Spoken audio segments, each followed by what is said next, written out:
nga ato pa madiskubrihan di adtong mainiton nga nagapangita.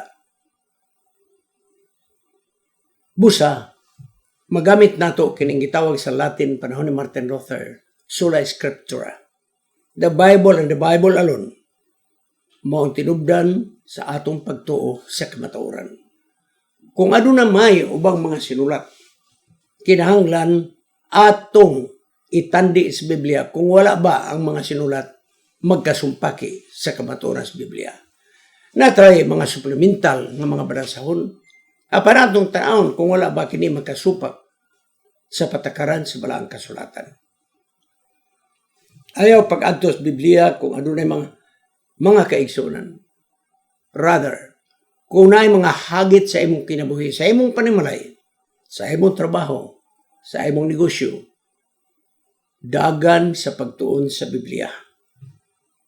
Kay mga kaigsunan, makakaplag ikaw nga lahi ra gyud ng atong patakaran sa pagsulbad sa problema mao ang Biblia. Ang sekular nga maagi dili makasulbad. Dinhi sa atong iglesia ug sa atong mga buhatan, himo na to ang Biblia nga mao ang lintis pagtan-aw sa kalibutan ug atong pilion ang kinabuhi nini nga kalibutan. Ang mga nagsulat sa Biblia mga kaigsuonan, ilang gibati nga kining ilang nasulat bililhon kayo nga mga pulong. Salmo 119:11, ang imong pulong gitipigan ako sa akong kasing-kasing. Aron dili ako makasala batok kanimo. Pagkanindot igsoon. Ang pulong sa Dios gitipigan sa kasing-kasing aron di kita makasala nga batok kaniya. Ang usa sa mga maanindot nga pagulagway sa Biblia mao kanang Hebrehanon 4:12. Nga ang pulong sa Dios mahait pa kaysa espada nga dunay duhay sulab. Mga kaigsuonan, ang Biblia makapadulot sa kasing-kasing sa tao. Diin ang mga kagamitan sa tao dili makapadulot. Na mga tao dili madutlan. Hulga may tungod sa pusil, hulga may tungod sa kamatayon. Apan kung magkakaplag na sila sa balaang kasulatan, mao sa bagilang kinayaw patasan.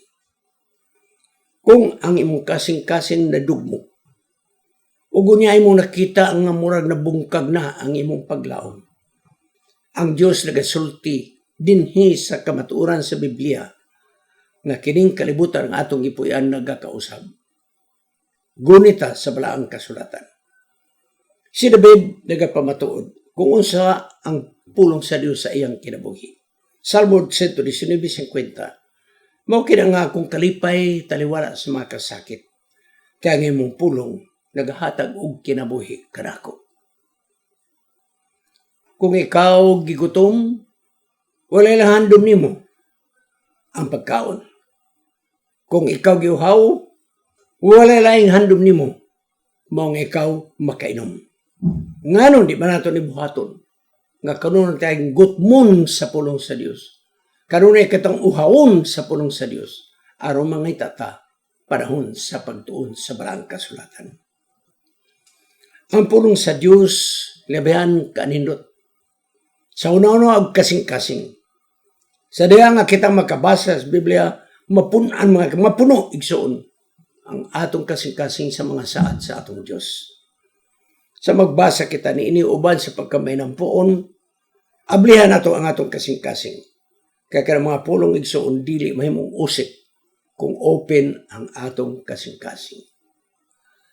Ang kaimta sa atong kasing-kasing mga kaigsunan, nagaagad kini kung iusa nato pagdawat ang pagtulunan sa Dios diha sa balaang kasulatan. Mao nga nagyingon Job 22:22, dawata ako nagaampo. Ang kasuguan gikan sa iyang baba. Og unya punya mapuno ikaw sa mga pulong diha sa imong kasing-kasing. Sigsaw ng pulong sa Dios atong dawaton. Ang iyang kasuguan atong dawaton.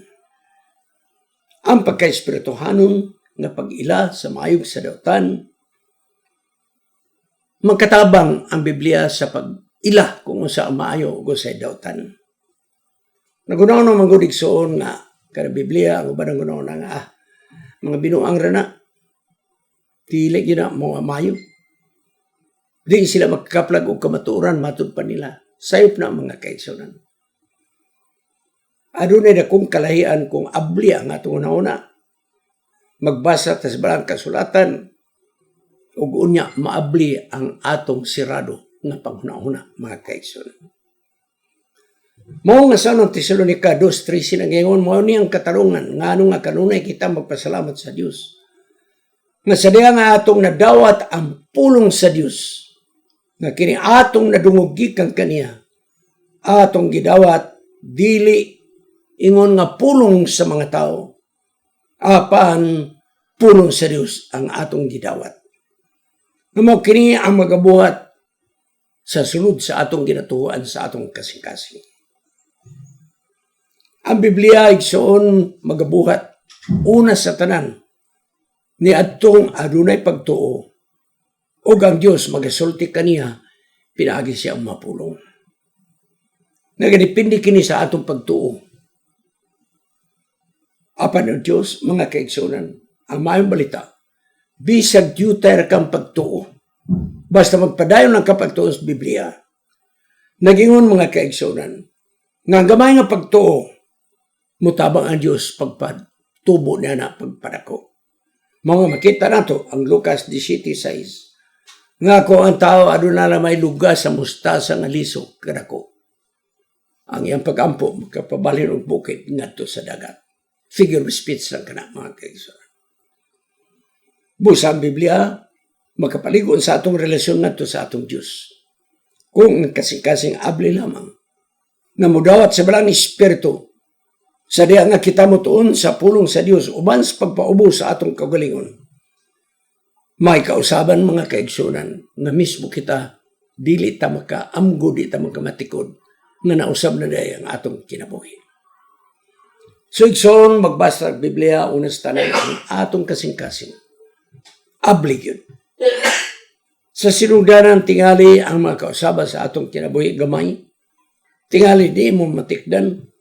Apan mga kaigsunan, kung magpadayon tas pagtuon sa Biblia, ano na akong kahimuan sa atong kinabuhi.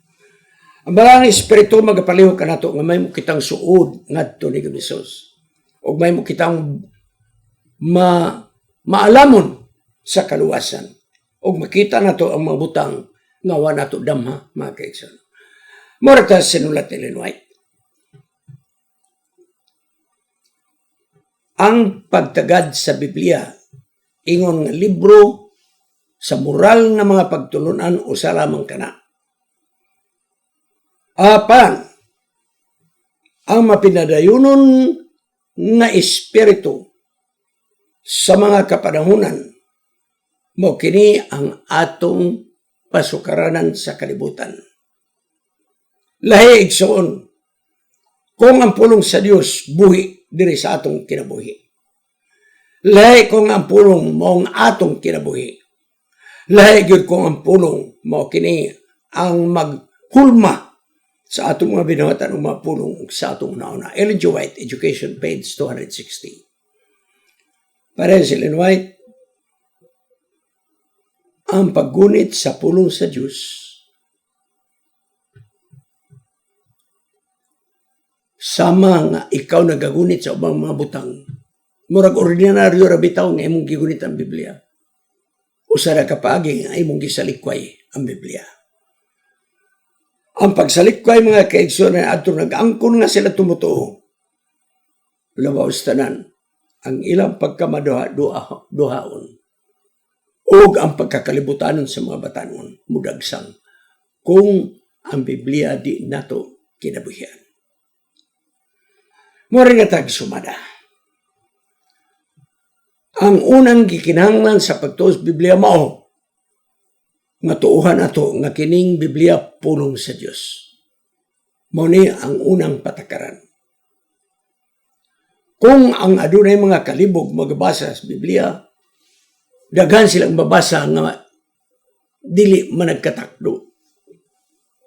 Pananglit, mangita ang tao sa Biblia tungod kay iyang i-justify nga ang pagpangasawag daghan gitugot. Adali raw, ari teksto.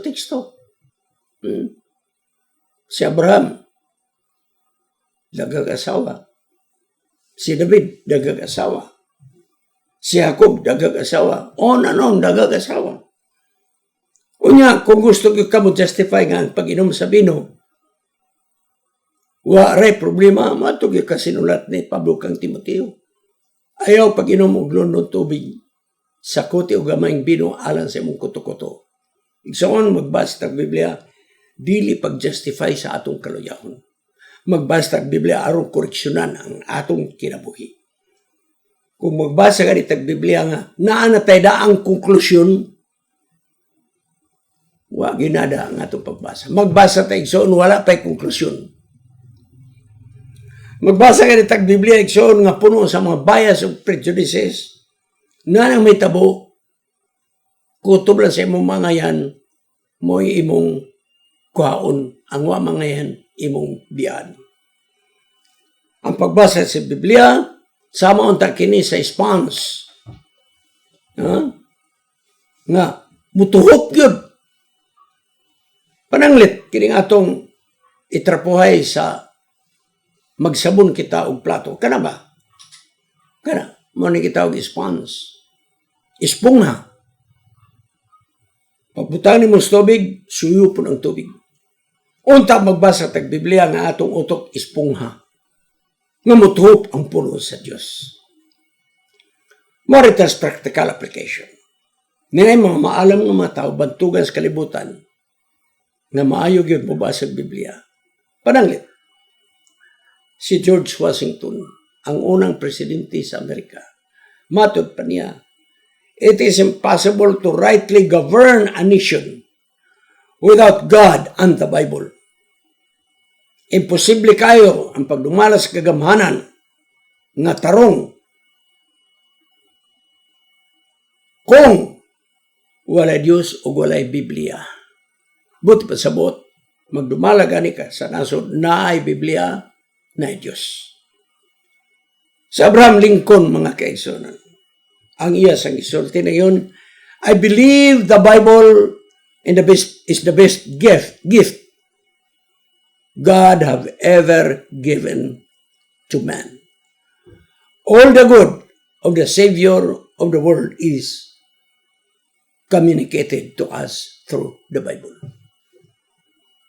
Unsang kayuhan, gipasa sa Diyos nga niya kanato, pinaagi sa balaang kasulatan. Igsoon, sugdan na nato ang pagbasa sa maikagon ngayon. Pagbasa nga murag iuhaw kitag tubig. Pagbasa nga murag gigutom kita sa pagkaon. Mo nang atong buhaton. Samtang mo padayon pa kita sa pagkinabuhi ng kalibutan. Magampo kita sa pagtapos. O Diyos nga balaan, tabangan mo kami sa pagiguman sa imong mapulong.